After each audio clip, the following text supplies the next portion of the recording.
Hey guys, today I'm going to tell you how to fix Do Not Disturb stuck on in Samsung Galaxy A05s. If you're using Galaxy A05s and you're facing the issue that your Do Not Disturb mode has been stuck, like if you try to enable your Do Not Disturb mode, it has been stuck on a black icon or no, it's not turning on or also it's not turning off. So let's see how can you fix the issue. So it might be a software glitch which can be easily fixed by making a forced restart, or a normal restart can also fix this issue, but I recommend the forced restart for this. Now if you want to make a normal restart, you just have to click on this power icon, click on restart, and your phone will be restarted. But to make a forced restart, you have to press and hold your volume down and your power button for almost 15 seconds. So let's try this. You have to press and hold your volume down and the power button. It may take almost 15 seconds. The very first, you might see a black screen here. And once you see a black screen, you just have to wait for Samsung logo.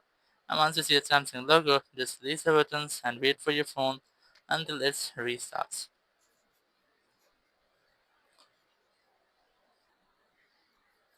And here, once your phone has been restarted, you just have to unlock your phone, and here you have to retry to check if your phone or if your issue has been fixed or not. So it might take a few moments to reload or to refresh your screen.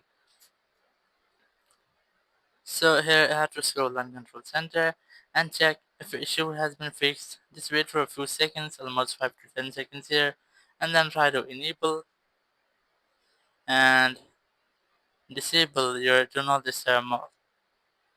So you have to check if it's working or not.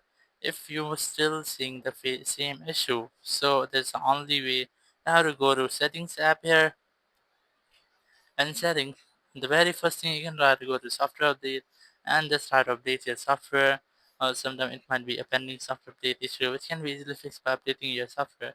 But if your software is up to date and you're still facing the same issue, just go back and go to General Management, go to Reset. So let's reset all settings here. Click on reset settings and then click on reset to confirm to reset your setting. It will set all your phone's setting to default, so it will fix your issue. Thank you very much for watching the video. Until next video, bye bye.